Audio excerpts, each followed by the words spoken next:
Hi, everybody. Thank you so much for tuning in. As we all try to navigate the ever-increasing complexity of life in America, today I want to lay out a specific challenge to all of us church people. Now, if you're not a church people or you used to be a church people, I think you're going to enjoy today's message primarily because, well, today's message may explain in part why you're not a church person or why you're not a church person any longer. So I want to go ahead and just jump in.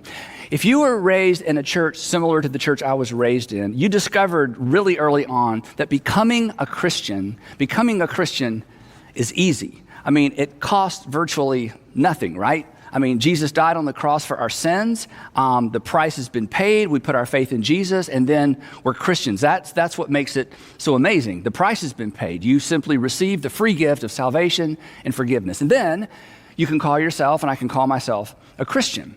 Becoming a Christian is easy. But, and you know this, when you open the pages of the Gospels and when you read the letters of the Apostle Paul, you don't read anything about anybody becoming a Christian. In fact, as you probably know, first century Christians didn't call themselves Christians. That's what non-Christians called Christians. And it was probably a slur or a derogatory term. It literally meant one associated with Christ, or a Christ one. And this wasn't like a static label like being an American or a Canadian. It actually indicated a way of life. And the term only shows up 3 times in the Bible. Luke, who described the events following the resurrection of Jesus, actually documents the first time this term appears in history. And it happened in the metropolitan city of Antioch. But here's the interesting thing. In telling us how the label originated, Luke actually clarifies what it meant, or what it meant back then, maybe not so much what it means today. Here's what Luke writes in the book of Acts. He says, the disciples were called Christians first at Antioch.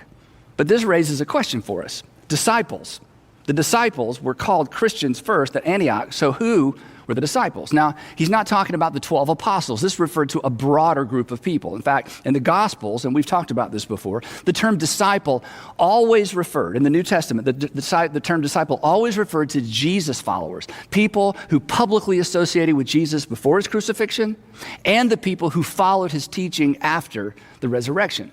Now, one of the reasons that we think the term Christian might have been a derogatory term is because first century followers of Jesus were accused of being part of a cult, or they referred to it as a sect. Specifically, they were referred to people who were part of a Nazarene sect. And the reason, of course, they called it a Nazarene sect is because they followed a teacher from Nazareth.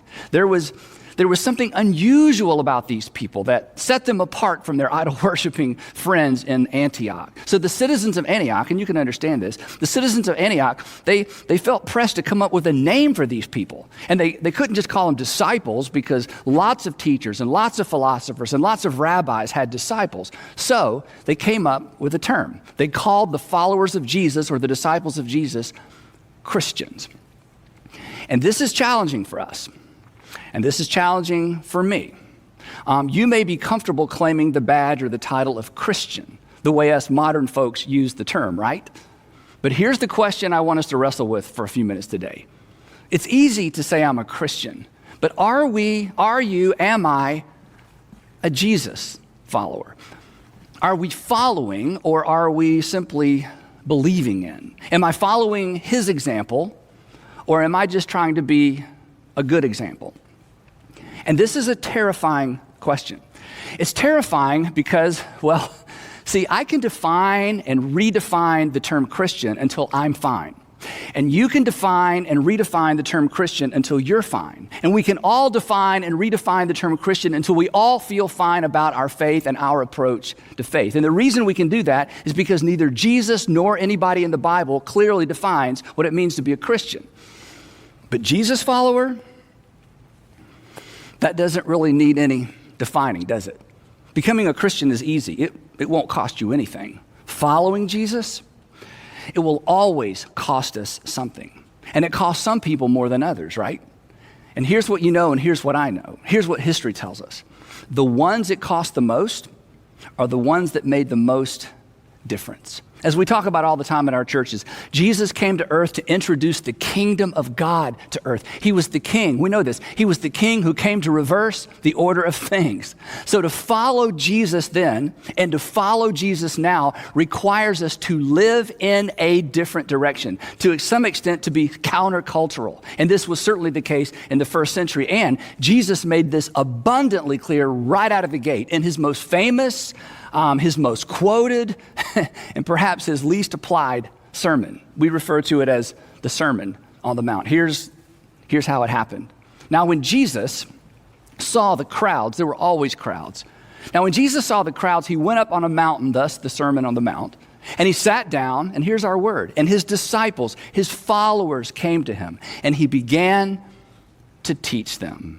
And the crowd had no idea how lucky they were. Think about this. They don't know this. They have no idea. They are at the Sermon on the Mount. Are you kidding? I mean, what an honor, what a privilege. They have no idea. They are spectators. They are the audience for the Sermon on the Mount. Back in 1977, at the Omni, an arena in Atlanta, I saw sticks open for Kiss. It was amazing. These people are at the Sermon on the Mount. I was at Brave Stadium in 1992. All the Atlanta audience will remember this. I was at Brave Stadium in 1992 when Sid Bream rounded third base in slow motion. You remember this? He slides home and he sends the Braves to the World Series. I was there for that. It was amazing. We hugged strangers. We drove through the city of Atlanta with our windows down, high-fiving people we did not even know. It was unbelievable. But these people are at the Sermon on the Mount. I was so fortunate to be invited to and to attend Billy Graham's funeral, one of the highlights of my life. But goodness, this lucky group, they participated in an event that would shape Western civilization and would reshape cultural values and cultural norms. So Jesus stands up in front of this large crowd and he turns everything upside down. Love your enemies. Give away your stuff. And when somebody asks for a little, give them a lot. And when somebody wants to borrow from you, let them borrow and don't even ask for the stuff back. Go the extra mile. Turn the other cheek. Oh, you can't make things right with God until you're right with the people around you. Don't think for a minute that you can have peace with God if you don't have peace with the people in your family. If you're standing at the temple and you're about to make a sacrifice for your sin and there are 3 people ahead of you and you've been standing there for hours and suddenly it dawns on you that somebody at home has something against you. This was amazing.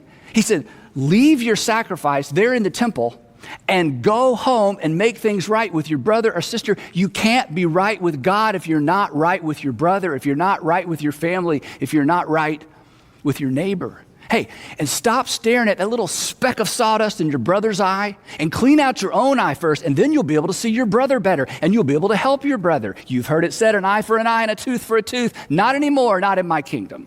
Blessed are those who curse you. It was epic. It was disturbing. He literally turned their entire value system upside down. And then, read it for yourself. He drops the mic and he heads to Capernaum. When Jesus had finished, I love this, when Jesus had finished saying these things, and I just gave you the summary, right? The crowds were amazed at his teaching. Why? Because he taught as one who had authority. He was a king, as one who had authority and not as their teachers of the law. And when Jesus came down from the mountainside, large crowds followed him. It was a street party. Nothing like this had ever happened before. I mean, John the Baptist, he was kind of the warm-up act, and he attracted thousands and thousands of people. But there was something different about Jesus. Again, he spoke as one who had authority, and maybe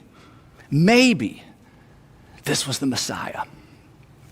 And then a man with leprosy shows up. He shows up, he steps right in front of Jesus, and he kneels down before Jesus.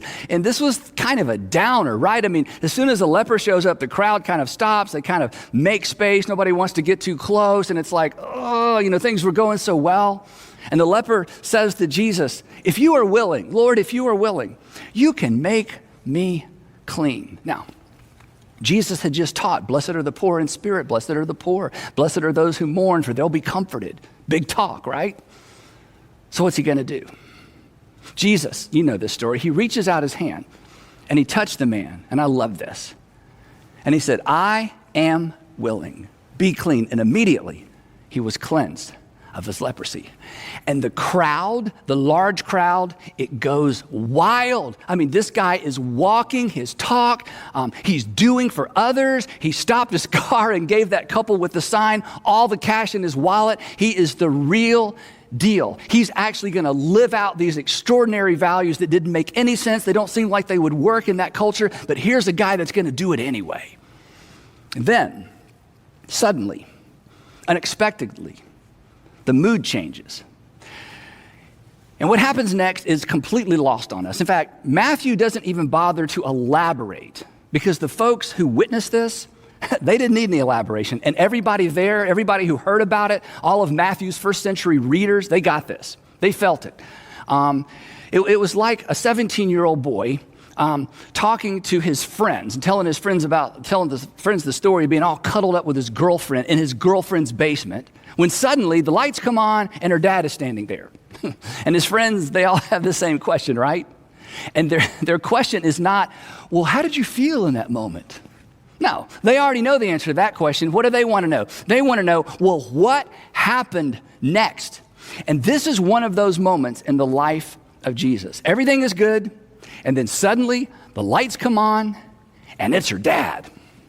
Now, Matthew didn't have to tell anybody how everybody felt in that moment because everybody knew. Here's what happened. When Jesus entered Capernaum, a centurion came to him asking for help. And the world stood still. This was beyond awkward.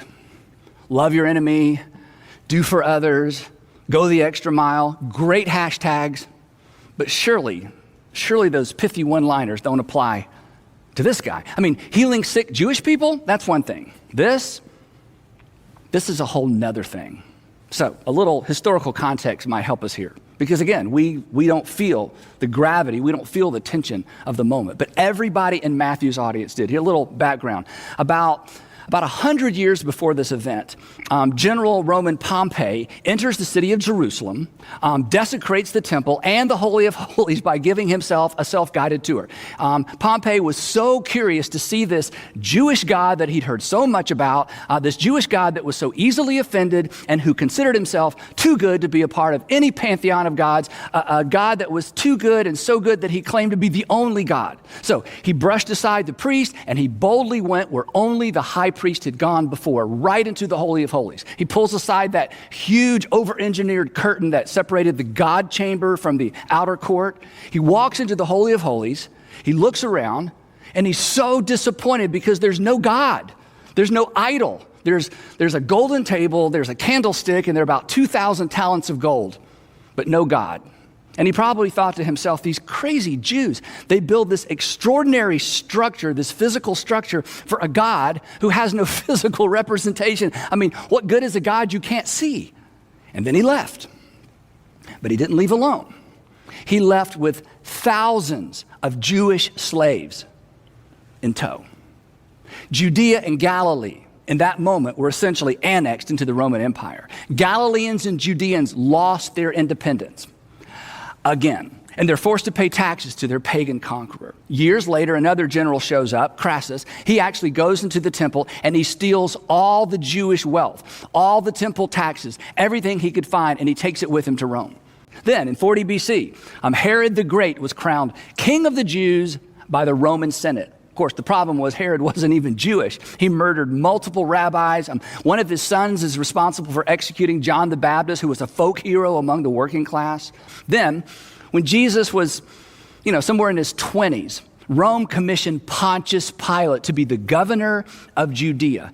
And Pilate is given credit for introducing crucifixion to the Galilean and the Judean landscape. He was constantly offending the Jews on purpose. He too stole money from the temple treasury. In fact, Pilate was so cruel that he was actually recalled to Rome because of his violence against Jews and Samaritans. And eventually, he committed suicide. The point simply being this, that anything and everything associated with Rome was tainted. There was just too much history.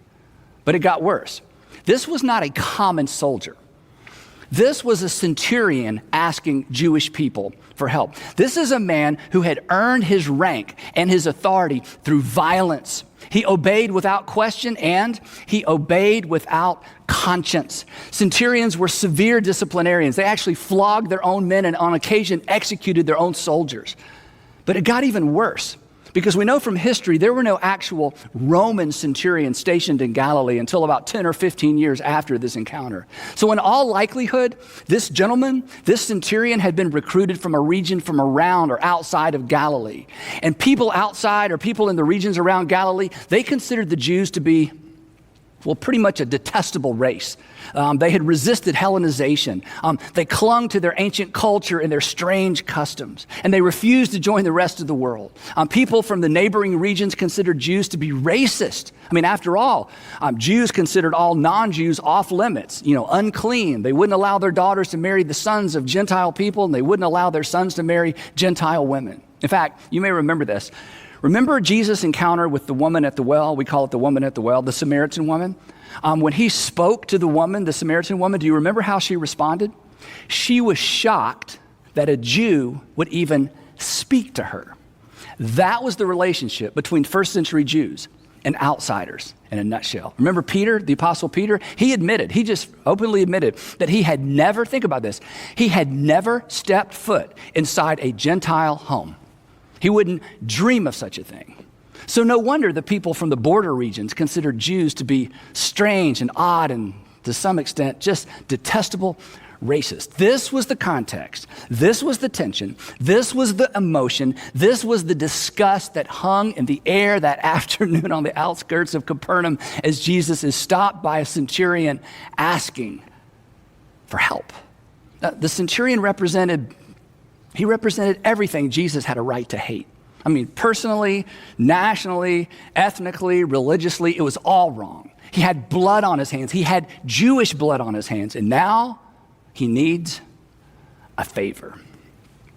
Have you been there? Been there? I think we've all been there, right? What? You want a job recommendation? Are you kidding? After the way you treated me, after the way you treated our employees, you want us to give you a good recommendation? Are you kidding? What? You want to borrow money? No. You mean you want to borrow more money? You haven't paid me back from the last time you borrowed money from me. You want a second chance? Are you kidding? This is your third second chance. You've had 3 second chances. Oh, you want to come for Christmas? Have you forgotten how you treated me and our family last Christmas? Oh, you need to stay with someone for a while? Okay, last time a while was 3 months. You never said thank you, and you never offered to help with the bills. Too much history. Now, this is what we have in common. Isn't it true that if I want you to help a stranger who's never done anything for you or to you, you're for that, right? I mean, in terms of helping someone I don't know that's never done anything to me or for me, I'm all for that. I'm up for that, aren't you? I mean, that feels good. But doing good for someone who hurt me, or doing good for someone who reminds me of someone who hurt me or hurt someone I love, I just think that's too much. Becoming a Christian is easy. Salvation is free. It'll cost you nothing. Following Jesus, moving beyond what's reasonable, beyond what's expected, that's difficult. It's unnatural. It's beyond natural. It's almost supernatural. And of course, that was Jesus' point. And if you do good, remember he taught this, Sermon on the Mount, and if you do good to those who are good to you, what credit is that to you? Even sinners do that. If you do good only for those who do good for you, there's nothing unusual about that. That brand of love is so commonplace. That brand of love keeps us sequestered behind our brands. It keeps us with our tribes.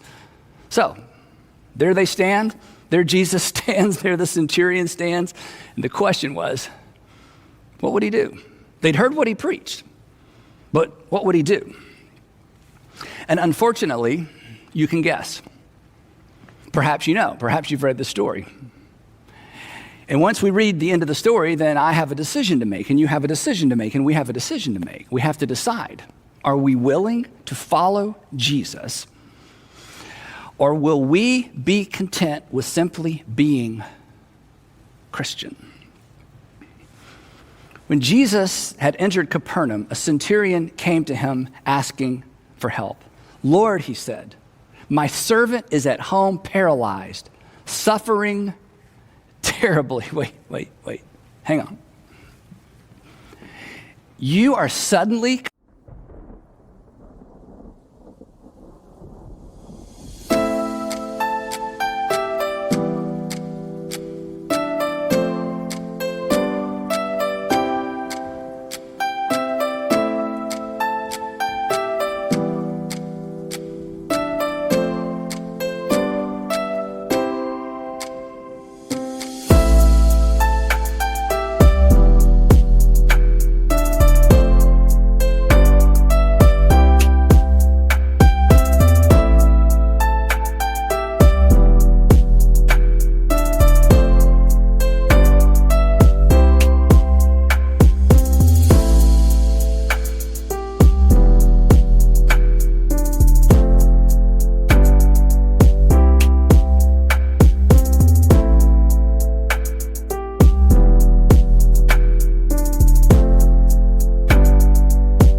concerned about someone suffering terribly? Are you kidding? The nerve of you?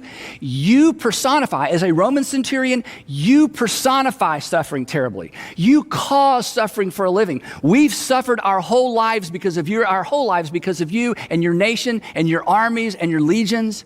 We've suffered as long as we can remember. And now you want one of us to relieve the suffering of someone important to you when you've never done that for us. In fact, you've done the opposite to us. And you know what? At this point, Jesus could have gotten personal, right? He could have said to the centurion, look at me. Thanks to you and your former emperor, my mother was forced to deliver me in a stable, which worked out well for Hallmark and the folks who sell yard ornaments. But anyway, it was dangerous for my mother, right? I mean, granting this man's request, it would be potentially dangerous for Jesus. He could lose the crowd. He would lose the patriots. He would lose the working class. When rumors of this spread, This could be the end of the mission. But Jesus had come to introduce a new kind of kingdom. He had come to introduce a new morality, a new ethic, a new way of seeing the world, and maybe more importantly, a new way of seeing everybody in the world. And so, in keeping with his own teaching, to illustrate what he just taught, he chose to do good for someone who represented an empire who had done unimaginable harm to his people, his nation, his family. And think about it. In the end, the empire that would oversee his own crucifixion. And Jesus says to him, okay, I'll do it. In fact, would you like for me to come and heal him? Would you like for me to come with you to your home to heal him? And I'm telling you, the Jews in the crowd are like, this is certainly a bridge too far. And the centurion, to their relief, replied, Lord, I do not deserve to have you come under my roof. To which everybody in the crowd thought, well, you got that right. You certainly don't. The centurion continues, and in an extraordinary, unprecedented expression of faith, he says, but Jesus, you don't need to come to my home, but just say the word, and my servant will be healed. Jesus, you and I aren't so different. Like you, I myself am a man under authority, with soldiers under me. I tell this one, go, and he goes. And I say to this one, come, and he comes. And I say to my servant, do this, and he does it. So no, I don't need you to come to my house. Just say the word, and my servant will be healed. And then Jesus, again to the shock of this crowd, commends this centurion on his faith. And he says, go, let it be done to you, just as you believed it would. And then I think he pauses, he looks out over his crowd, he smiles, and then he heads to Peter's house to get a bite of lunch. And once again, the crowd is stunned. He spoke as one who had authority. And he's matching his words with his deeds. He wasn't kidding. Those were more than hashtags. He actually expects us to literally do good for those who don't and won't do good for us. He expects us to literally to do good for those who don't look like or live like us. He expects us to do good for people who don't even like us. So, back to us. It's no wonder, come on, right? It's no wonder that we reduce our faith to a label, right? It's no wonder we're content to take notes, feel bad about ourselves for a moment, and then just retreat to what's comfortable. Because it's easier to be a Christian than to be a Jesus follower. It's easier to do good for a stranger than for an offender. It's easier to love people who look like me, who think like me, right? Who live like me, and who agree with me. It is easier to be a Christian than a Jesus follower. And if that's what you choose, if that's what we choose, we will contribute to the challenges we are wrestling with as a nation. And I'll tell you why. Because if you don't choose to follow Jesus, you will be content to simply believe. You'll be content to believe. You'll believe all.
the right things, you'll believe that all men and women are created in the image of God, that they're all created equal, that they have intrinsic worth, that they have divinely assigned value. You'll agree with C.S. Lewis when he made this extraordinary statement that there are no ordinary people, there are no mere mortals. You'll believe from the bottom of your heart that a person's value and dignity is not assigned by men. It is assigned by God.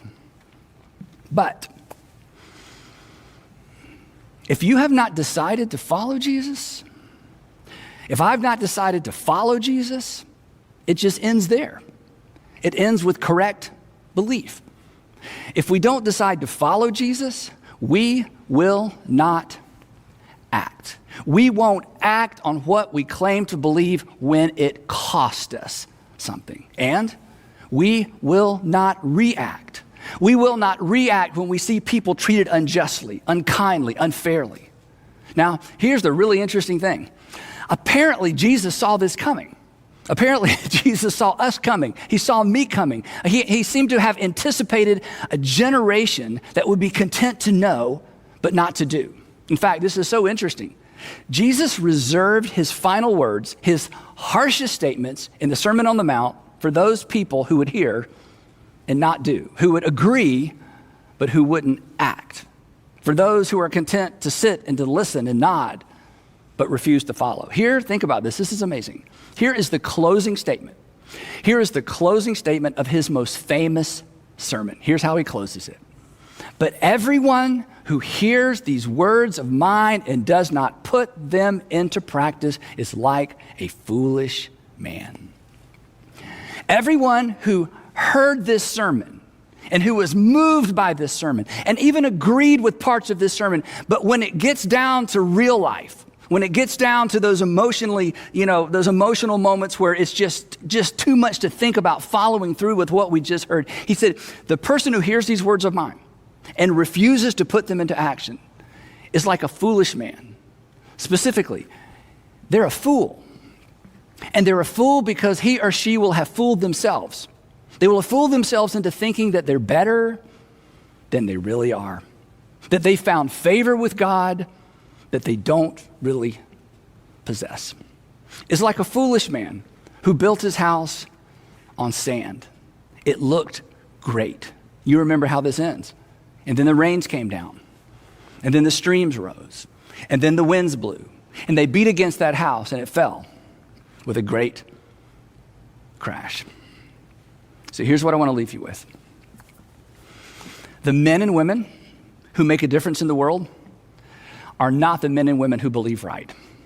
They are the men and women who act and react when something isn't right, even when it costs them. So here's my invitation to you. Here's my invitation to us. Here's my invitation to me. Let's not be content with Christian. Let's follow. Let's continue to do good for those who can't or won't do good for themselves. And then when the centurions in our world show up, when everything in us recoils at the thought of leveraging our resources, our time, our reputation for their good, let's remember this. Because this is at the epicenter of our faith. This is the why behind the what. This is why Jesus could say what he said and expect us to follow through. This is what compelled post-resurrection followers to embrace this kingdom ethic to such an extent that it eventually captured the imagination of the empire. Let's remember this when confronted by the centurion in our world. But God demonstrated, but God acted, God responded, but God demonstrated his own love toward us in that while we were yet centurions, Christ died for us. And then he rose from the dead, and from the pages of the New Testament, he glances over his shoulder at you and me and at all of us, and he says, follow me. Follow me. And together we will astonish the world with a brand of love that has the potential to change everything.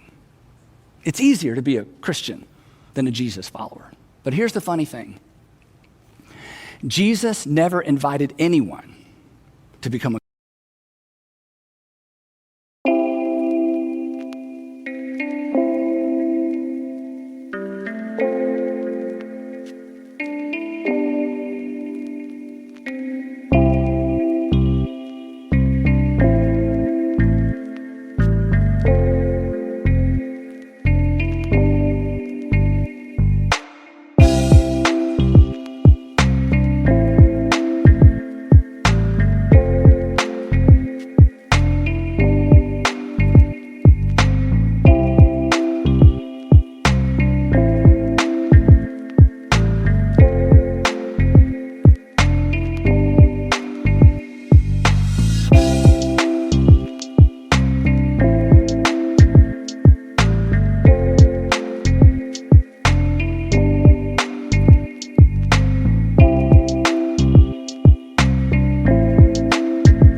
Christian.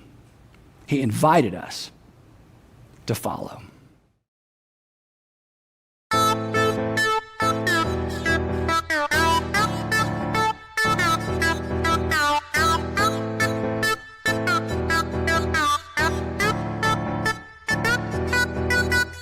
Hey, friend, baby, in the high heel on.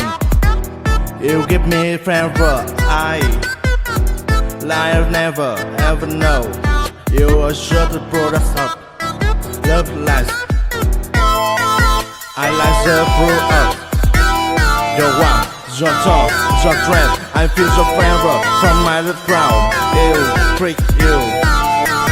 I'll be my car, and we paint the town.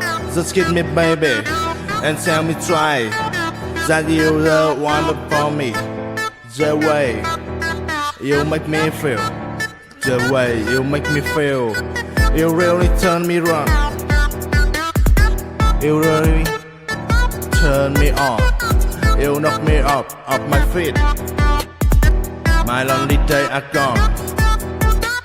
Yeah.